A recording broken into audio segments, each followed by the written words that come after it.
nosso tema será Ebenezer.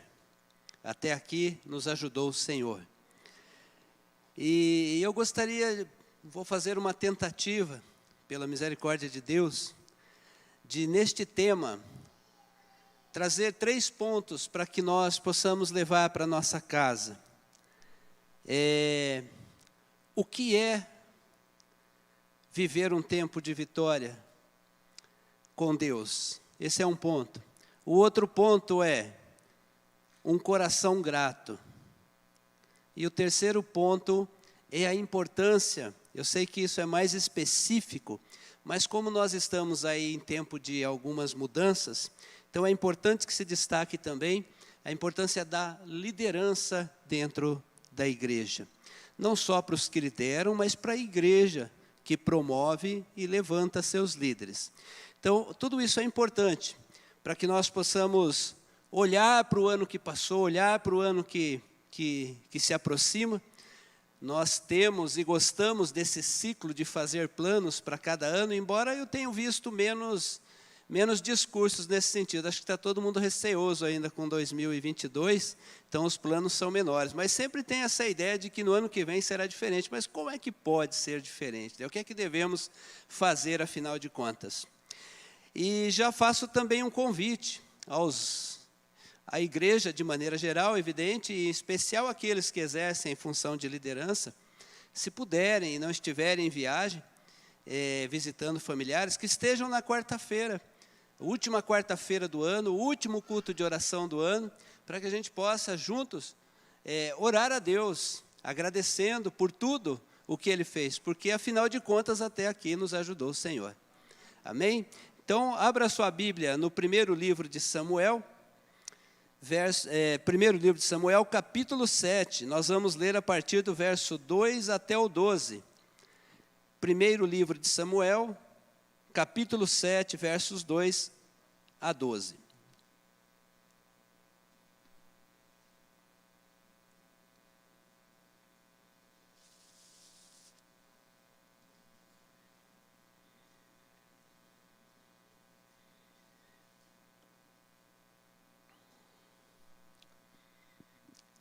Se você preferir, você pode ler aí no telão que está projetado, você que está em casa também, mas sempre que possível adote a prática da leitura, porque isso é muito importante, tem um efeito didático importante para a memorização.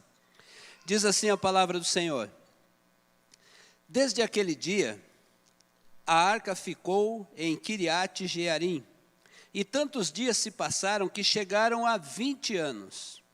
E toda a casa de Israel dirigia lamentações ao Senhor. Samuel falou a toda a casa de Israel, dizendo: Se é de todo o coração que vocês estão voltando ao Senhor, então tirem do meio de vocês os deuses estranhos e os astarotes, preparem o coração ao Senhor e sirvam somente a Ele. Ele livrará vocês das mãos dos filisteus. Então os filhos de Israel tiraram do seu meio os Baalins, os astarotes, e serviram só ao Senhor. Samuel disse mais: Congreguem todo Israel em Mispa, e eu vou orar por vocês ao Senhor. Congregaram em Mispa, tiraram água e a derramaram diante do Senhor. Jejuaram aquele dia e ali disseram: Pecamos contra o Senhor. E Samuel julgou os filhos de Israel em Mispa. Quando os filisteus ouviram que os filhos de Israel estavam congregados em Mispa, os governantes dos filisteus saíram para atacá-los. Quando os filhos de Israel ouviram isso, tiveram medo dos filisteus. Então os filhos de Israel disseram a Samuel: Não cesse de clamar ao Senhor, nosso Deus, por nós, para que Ele nos livre das mãos dos filisteus. Então Samuel pegou um cordeiro que ainda mamava e o sacrificou em holocausto ao Senhor. Samuel clamou ao Senhor por Israel, e o Senhor lhe respondeu. Enquanto Samuel oferecia o holocausto, os filisteus chegaram para lutar contra Israel. Mas naquele dia, o Senhor trovejou com um grande estrondo sobre os filisteus. Eles entraram em pânico e foram derrotados pelos filhos de Israel. Os homens de Israel saíram de Mispa, perseguiram os filisteus e os derrotaram até abaixo de Bet-car. Então Samuel pegou uma pedra e a pôs entre Mispa e Sem, e lhe deu o nome de Ebenezer, dizendo: até aqui nos ajudou o Senhor. Amém? Senhor nosso Deus, nosso Pai, pedimos a Tua iluminação, Senhor, pelo Teu Santo Espírito, que nos conduza em sabedoria e graça, para que possamos, ó Deus, entender e praticar a Tua palavra, Senhor, porque ela é vida, ela é que nos orienta e nos santifica, Senhor. Te pedimos em nome de Jesus. Amém. Amados, só alguns pontos importantes para a gente localizar o livro de Samuel. Acho que isso é importante para nós. Para quem vai ler o livro de Samuel, ou os livros, né, primeiro e segundo livros de Samuel, ele basicamente se estrutura para tratar de dois temas importantes, que é o estabelecimento do regime de monarquia, quando Saul é levado a ser rei, e a preparação de Davi para assumir este trono, que tem uma importância muito grande, que é da linhagem dele, que virá Jesus e ocupará o espaço que Deus prometeu, que sempre teria alguém na cadeira de Davi. Mas antes desse momento, antes de começar o estabelecimento da monarquia, que começa o povo a ser regido por reis, o povo foi regido por juízes. Era como se fossem governantes, primeiros ministros talvez, e eles tinham o poder de governar não só na questão como hoje nós temos essa separação igreja e Estado, mas lá era de fato um governo teocrático, as orientações de Deus é que servia para todo o povo, e Samuel foi o último desses juízes, que depois deu espaço para que entrasse então os reis, começando com Saul. E é interessante destacar que Samuel, ele é da linhagem de Levi, mais precisamente de Corá. Se os irmãos mais atentos vão lembrar que em algum momento lá no livro de Números, teve uma rebelião muito grande contra Moisés, se juntaram 250 homens, liderados por Corá, e se rebelando contra tudo, e aquele povo foi engolido pela terra. E Samuel, ele é desta linhagem. E veja que Deus vai levantá-lo para ser o profeta que vai ungir 2 reis. Então, aqui já cai por terra aquela coisa de maldição hereditária, né? Porque ele não trouxe nada daquele povo lá. Então, aquele povo errou, ele não. Cada um é um na presença de Deus. Mas nesse tempo, antes de se estabelecer, então, esse reinado, antes deste momento aqui em que Samuel vai orientar o povo sofreu 2 derrotas dos filisteus. Eles saíram para guerrear, foram derrotados, e eles começaram a se lamentar: por quê? Por quê? Por que que o Senhor permitiu que fôssemos derrotados? Por que que o Senhor deixou que isso acontecesse? E aí então eles tiveram uma ideia: vamos mandar trazer a arca estava em Siló, vamos trazer a arca para cá. E mandaram buscar a arca, que representava a presença de Deus no meio do povo. E mandaram buscar a arca. Mas, não obstante, os filisteus derrotaram novamente o povo e ainda roubou a arca. Levou para o meio deles. Só que, chegando lá, Deus castiga os filisteus e eles mandam a arca de volta. Samuel, nesse meio tempo, ele estava sendo reconhecido pelo povo, já como uma voz de Deus, como um profeta de Deus, mas ele vai ficar durante um tempo aí sumido, 20 anos, na verdade. Só que neste meio tempo, em todos esses acontecimentos, nestas derrotas, então morreram Eli, que foi o sacerdote que levou Samuel à estatura de um profeta, que o conduziu, e os 2 filhos dele, Ofni e Finéias, que serviam no templo. Por que que eles sofreram tantas derrotas e agora eles conseguiram vencer? Por uma mudança de postura. Veja que esse povo, antes deste momento aqui com Samuel, este povo ele estava vivendo sob a orientação do sacerdote Eli, e dos seus 2 filhos, Ofni e Finéias. Olha, interessante esse ponto, e aí nesse ponto eu chamo a atenção quando nós olhamos e falamos de liderança, e quando nós somos líderes na casa de Deus, e quando, enquanto igreja, nós levantamos líderes. Observem um ponto. Eli, você vai ler este contexto, você vai perceber um homem bondoso e um homem temente a Deus. Você gostaria de ter uma liderança que fosse bondosa e temente a Deus? Amém? Você gostaria de ser um líder bondoso e temente a Deus? Só que ele era conivente com as coisas inadequadas que eram feitas no culto a Deus. Observe que bondade, observe que carisma não significa necessariamente uma postura firme diante de alguma coisa. Então veja, ele era um homem temente a Deus, ele era um homem bondoso, mas ele era um homem conivente, em especial com os teus filhos, que eram corruptos. Porque os filhos não cuidavam bem das ofertas que eram trazidas para o templo. Eles tiravam parte daquilo. Os filhos dele exerciam sacerdócio também, mas eram promíscuos. Eles eram promíscuos. E ele era conivente com estas coisas. Tanto que Deus vai levantar alguém para profetizar na vida dele que ele terminaria com o tempo de Eli. E sob a orientação dele também, o povo adorava aqueles deuses. O povo levava imagens daqueles deuses para suas casas. Era um sincretismo religioso, quer dizer, nós vamos no templo do Deus único, nós lemos a palavra do Deus único, nós olhamos as escrituras, nós lemos as leis, mas nós também queimamos lá um incenso, nós também fazemos um sacrifício para aquele Deus, né? Olha, é assim, sabe aquela coisa assim, usando de uma forma bastante simples, olha, eu creio em Deus e no seu controle sobre a minha vida, mas em todo caso, para garantir que o ano que vem seja melhor, eu vou colocar umas folhas de louro no meu bolso. É claro que eu estou falando isso de uma forma bastante simples, né? Aqui a religião era no sentido de sacrificar até filhos. Esses povos que viviam em torno do povo de Israel, às vezes quem é menos despercebido fala que Deus era cruel, que mandava exterminar uma nação inteira, mas era um povo que queimava os seus filhos em oferta a esses deuses.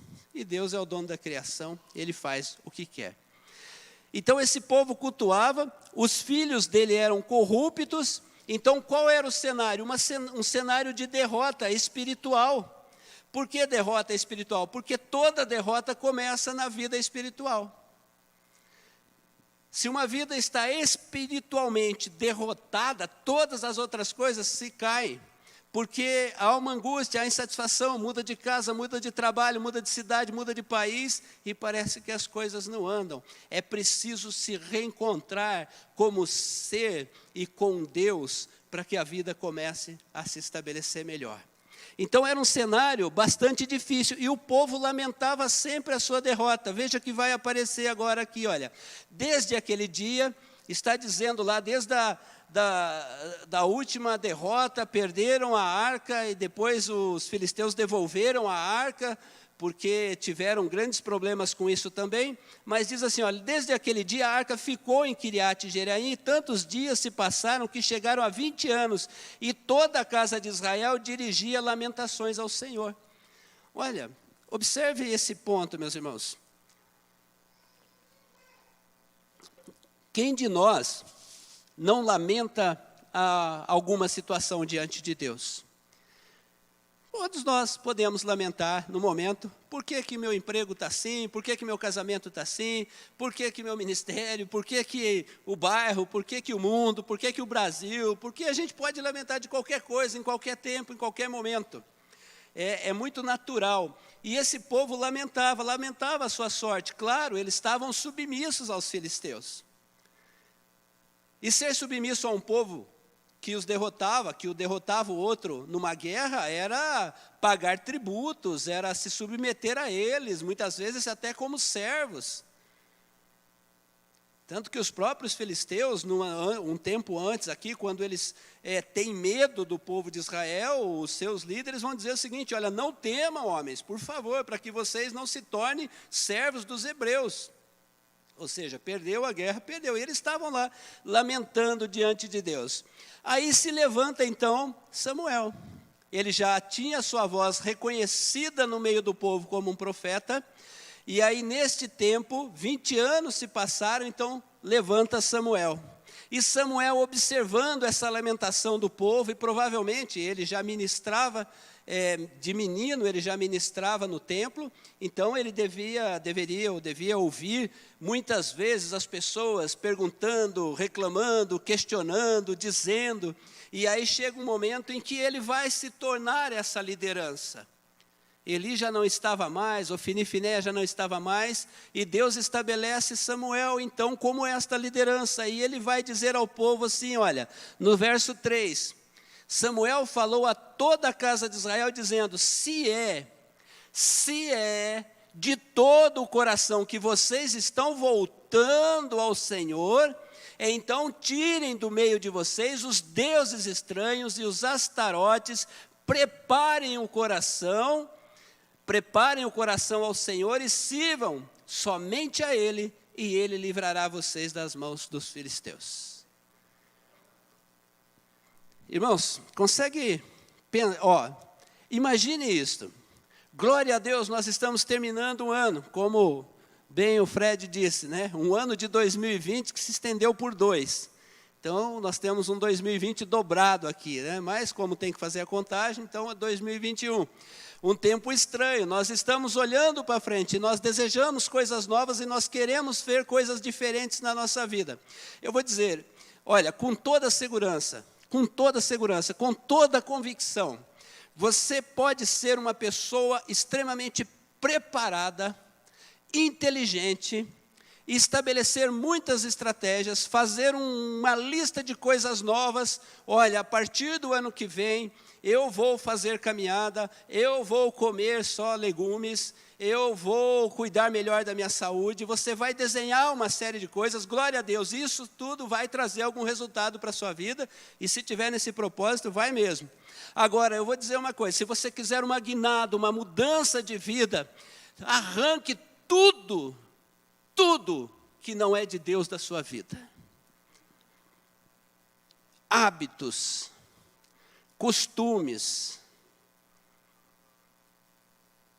práticas, falas, tudo aquilo que é contrário ao que Deus ensina na palavra, tire da sua vida e comece a absorver as coisas de Deus, e você vai ver uma transformação de vida naturalmente. Naturalmente. Então não é possível caminhar. Veja que o povo estava lamentando, o povo, olha, não é possível a gente ser um povo derrotado, submisso a esse povo, numa terra que Deus nos deu como herança, numa terra que Deus prometeu aos nossos pais. Por que nós estamos vivendo assim, Samuel? Olha, vocês querem realmente? Querem viver o novo? Querem viver a vitória? Querem ver Deus agindo na sua vida? Querem ver Deus presente na sua vida? Não é trazendo a arca como amuleto, é fazendo dos princípios de Deus a sua direção de vida. Veja, porque nós às vezes não somos diferentes daquele povo, às vezes nós também fazemos de amuleto, né? Uma vez eu ouvi uma pessoa falar isso, né? Essa semana acho que eu vou dar uma passadinha na igreja, porque as coisas não estão bem. Falei, meu filho, tem gente que anda na igreja o tempo todo também, as coisas não estão bem. Não é questão de você passar na igreja, é questão de você começar a entender o que é Deus na sua vida. Começar a pôr em prática os ensinamentos de Deus na sua vida. Então, irmãos, qual é a proposta? E olha que durante este ano, a gente pregou aqui diversas vezes e de muitas maneiras, sempre indo para o mesmo caminho. Se os irmãos voltarem a ouvir algumas pregações, vão encontrar que as linhas são bastante comuns nas pregações que fizemos aqui. Ele está dizendo o seguinte: Vocês querem uma mudança de vida? Arrependam-se de andar longe de Deus e volte-se para Ele. Sempre nós vamos cair no mesmo ponto. Sempre nós vamos cair no mesmo ponto. Mas hoje nós temos homens e mulheres de Deus que são promíscuos. É difícil, nós não conhecemos o particular, não andamos com cada um. Mas eu posso dizer para vocês que o consumo de alguns conteúdos de internet é promiscuidade no mesmo nível. E é pecado no mesmo nível. E aí eu quero Deus presente na minha vida, mas eu quero também olhar, eu quero participar, eu quero ver, eu quero fazer estas coisas. Observe isso, irmãos. Nós precisamos nos voltar a Deus. Então não existe outro caminho, existe ali uma liderança e precisava fazer alguma coisa. E o povo então ouve a palavra de Samuel. E aí eles respondem. A Bíblia relata aqui, ó. Então os filhos de Israel tiraram do seu meio os Balaim, os Astarotes e serviram só ao Senhor. Amém? E serviram só ao Senhor. Amém? Era Samuel o problema? Não. Não era Samuel. Podia ser Samuel, podia ser João, podia ser José, podia ser outro nome. Aprove a Deus que levantasse Samuel. Mas a orientação dele é única. Olha, tire de vocês essa idolatria e sirvam só a Deus. E confiem em Deus. E o povo, então, acatou aquela orientação. E sob aquela orientação de Samuel, eles abriram mão de todas estas coisas. E aí Samuel, então, disse mais. Congreguem todo Israel em Mispa ou Mispá, e eu vou orar por vocês ao Senhor. Congregaram-se em Mispá ou Mispa, tiraram água e derramaram diante do Senhor, jejuaram aquele dia e ali disseram, pecamos contra o Senhor. E Samuel julgou os filhos de Israel em Mispá. Por curiosidade, aqui é o único lugar da Bíblia que aparece esse rito de jogar água, derramar água diante do Senhor. Algumas versões podem dizer que o povo se derramou diante do Senhor. Então nós não temos mais fundamentos para falar sobre isso, mas o que nós podemos dizer é o seguinte, que o povo de coração abriu mão de sua idolatria. Coração é o arrependimento sincero, meus irmãos. Não faz, né? Por exemplo, eu tenho uma forma de olhar, por exemplo, o jejum, e às vezes causa algumas confusões quando eu digo isso, mas eu vou falar diante da igreja, afinal de contas, os irmãos precisam saber o que passa, o que a gente pensa. Mas, por exemplo, o jejum. Eu digo que jejum, ele é jejum por ser jejum. Nossa, ficou bonito agora, o jejum é jejum por ser jejum, né? Ficou muito claro. A questão é a seguinte, olha, não consigo encontrar fundamentos bíblicos para dizer o seguinte, vou jejuar Coca-Cola, vou jejuar chocolate.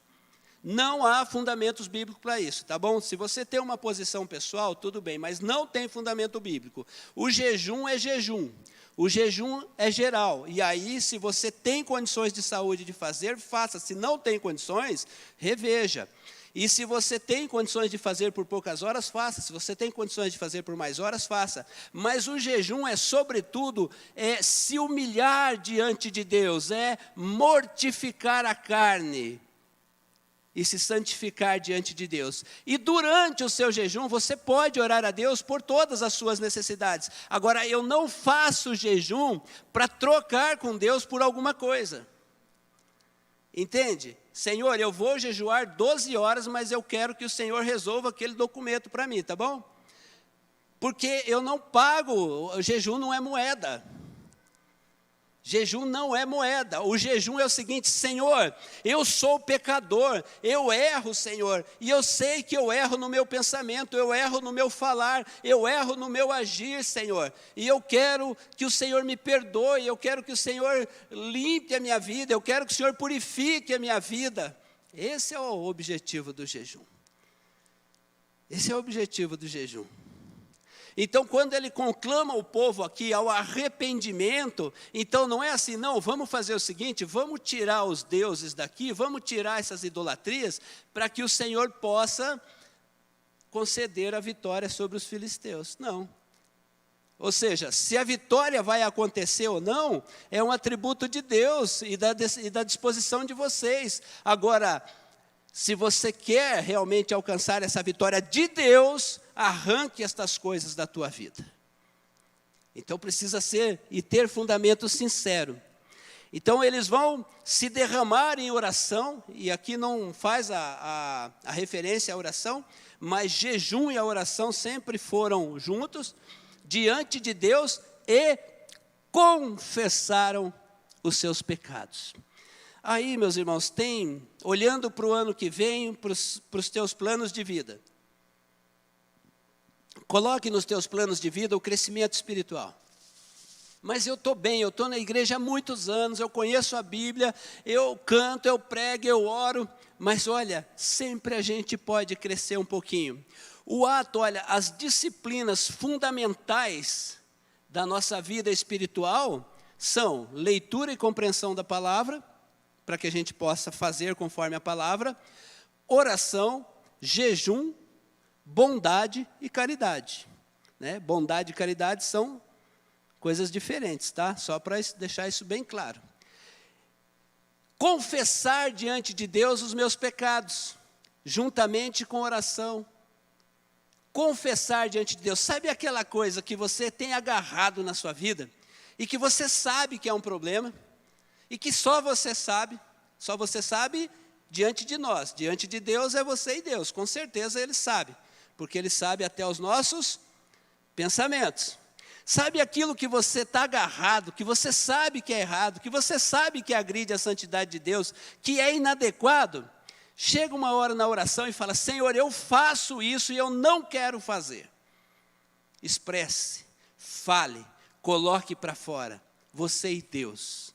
Isso é real, isso tem efeito de crescimento, isso tem efeito de transformação, isso tem efeito de encarar a si mesmo diante de Deus para dar um passo à frente, para se tornar mais robusto espiritualmente na presença de Deus. Isso é importante, expresse o teu erro, expresse, todos nós temos. Outro dia comecei a conversar com meu filho acerca de várias situações e foi interessante, né? A gente ia analisando assim alguns fatos. Ele falava, nossa, mas parece que todas as pessoas causam algum problema em algum grau, né? Ou porque são intolerantes demais, ou porque são cheios de razão demais, ou porque falam demais, ou porque, enfim, todo mundo. Eu falei, inclusive nós. Ele falou, é verdade. Eu falei, inclusive nós. O que é isso? Isso é deturpação do nosso caráter pelo pecado que entrou no mundo. É só em Cristo que podemos restaurar em nós a imagem e semelhança de Deus. É só nele, porque Paulo disse que de glória em glória Ele vai nos transformando conforme a sua imagem e semelhança, na medida em que crescemos no conhecimento das coisas de Deus. E praticamos as coisas de Deus. Derramar diante do Senhor é se humilhar, é uma alma humilhada, em completa contrição e sincero arrependimento, como nos ensina o Salmo 51. Sacrifício agradável a Deus é o espírito quebrantado, coração quebrantado e contrito, não o desprezarás, ó Deus. Olha que garantia da palavra do Senhor. Eu posso me enfiar na pior coisa deste mundo, mas no arrependimento sincero e no coração contrito, o Senhor não desprezará a minha vida. É muito bom isso. É algo maravilhoso. E diante desta oração sincera, de um coração arrependido, ou melhor dizendo, diante da oração sincera de um coração arrependido, a oração chega a Deus.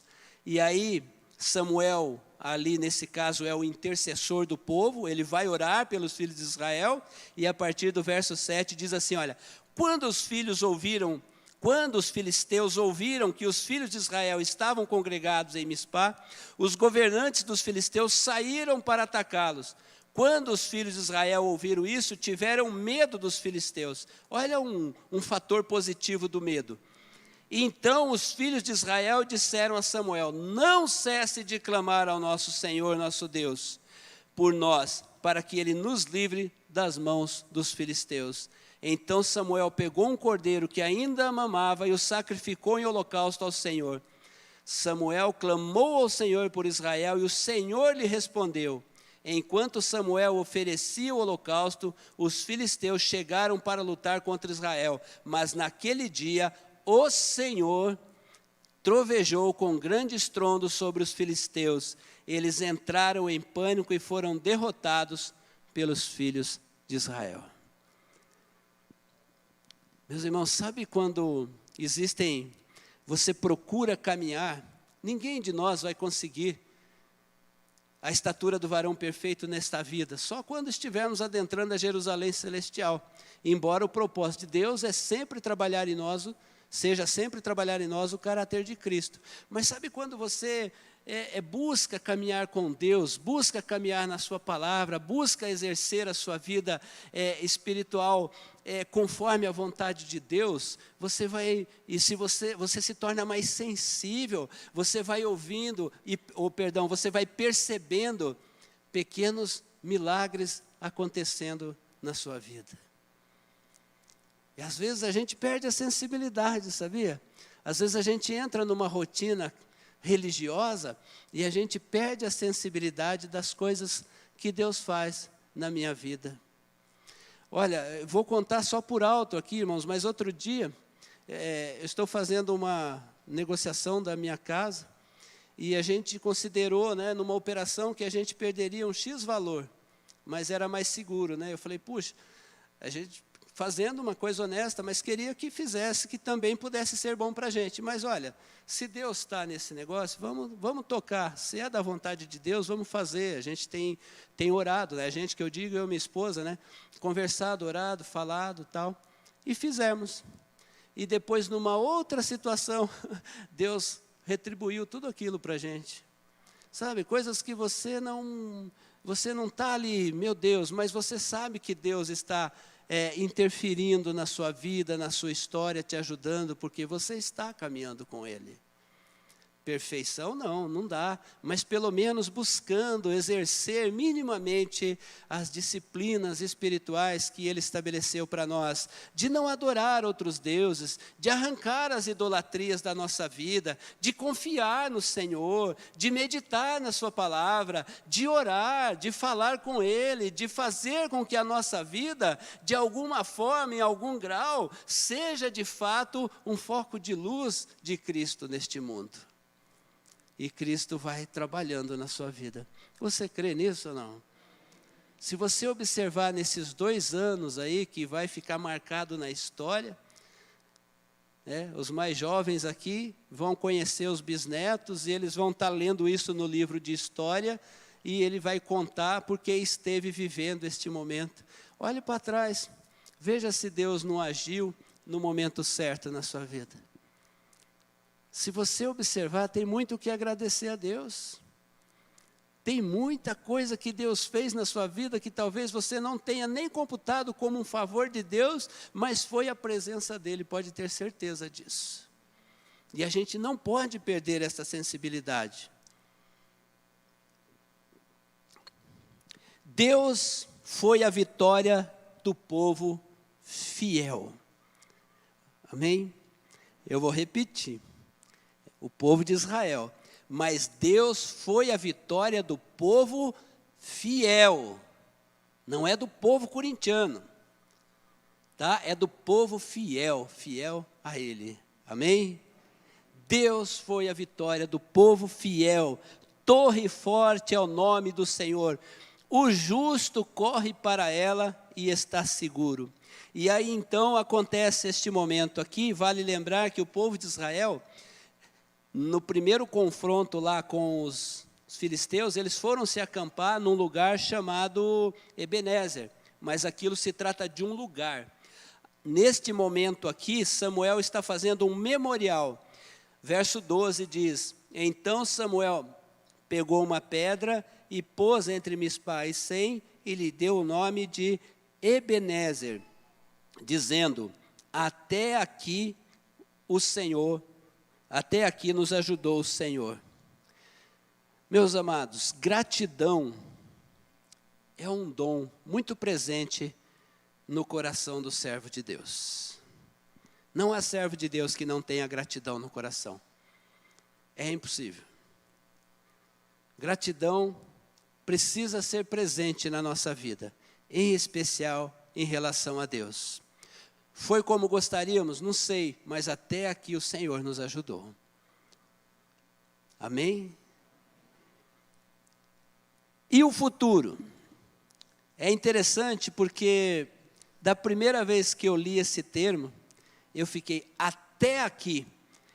Esse fator limitante me causava uma certa reflexão. Até aqui nos ajudou o Senhor. Eu falei, mas será que o Senhor não vai ajudar mais? Até aqui nos ajudou o Senhor. Olha que interessante. Samuel é uma referência de um homem de Deus que ungiu 2 reis, que foi mentor dos 2, que desenvolveu um papel na história da vida cristã, né? O cristianismo é depois, evidente, mas na história das Escrituras, do trabalhar de Deus neste mundo. Mas o que a Bíblia vai relatar à frente é que os filhos de Samuel não andaram nos caminhos dele. Se corromperam. Filho de crente não é crentinho, né? Nem filho de peixe é peixinho, não. Filho de peixe é peixinho. Mas filho de crente não é crentinho, né? Aí eu comecei a refletir. Pelo menos a mim faz sentido. Até aqui nos ajudou o Senhor. Eu imagino que fique... Aí eu estou dizendo isso porque é uma interpretação minha aqui, tá? Até aqui, na obediência, no coração contrito, num coração devoto, numa vida firmada em Deus, Ele nos ajudou. O aviso é, não esqueça de Deus amanhã. Amém? Não esqueça de Deus amanhã quando Ele prosperar a tua vida. Não esqueça de Deus amanhã e começar a idolatrar outras coisas. Cuidado, irmãos, eu vi muita gente se afastar da igreja por conta da prosperidade material.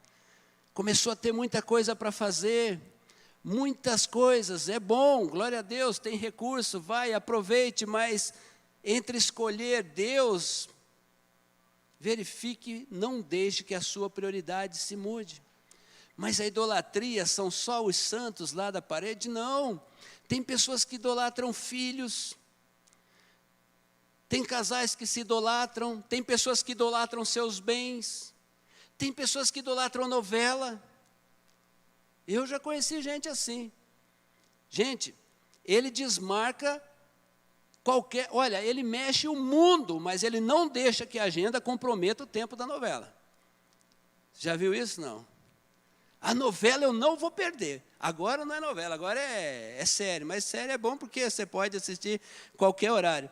Gente, se qualquer coisa que se interponha entre você e Deus e faz com que você exerça uma escolha e a tua escolha não é Deus, passa a ser uma idolatria. Então observe, busque o equilíbrio, é fato, mas veja se as bênçãos de Deus não te levam para longe de Deus. Isso é muito importante.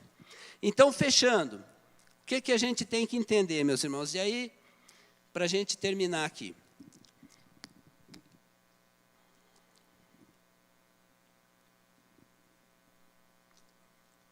Por que eu disse que uma perspectiva do olhar para a liderança, meus irmãos? Isso é muito importante. A crise do mundo hoje é uma crise de liderança.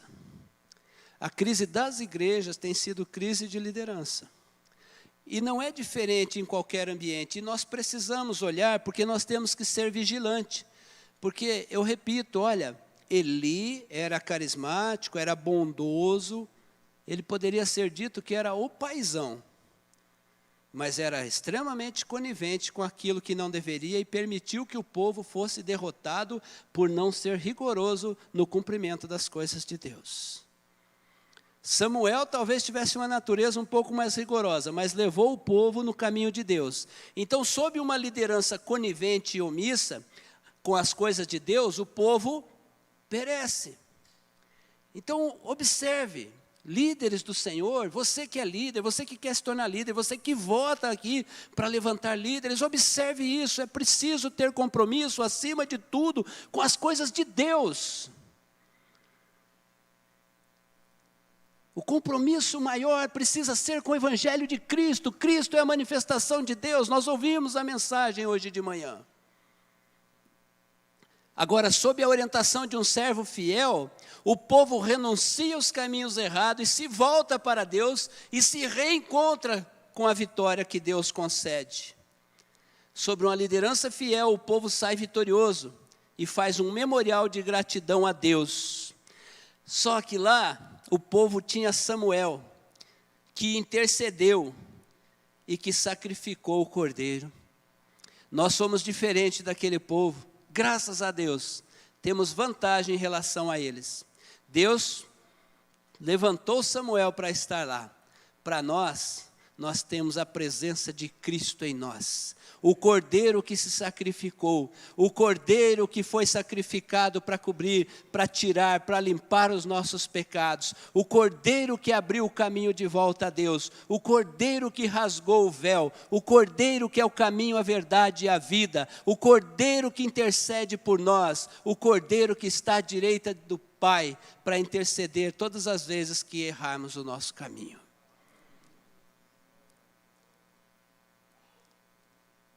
Nós temos o sacrifício feito pelo próprio Deus.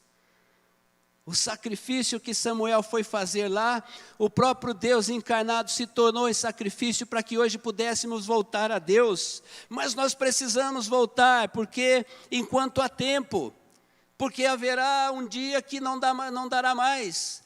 As misericórdias do Senhor se renovam a cada manhã é possível se reencontrar com Deus, a cada manhã é possível refazer a vida com Deus, a cada manhã é possível jogar as coisas que não são de Deus da nossa vida e voltar-se para adorar única e exclusivamente o Deus eterno.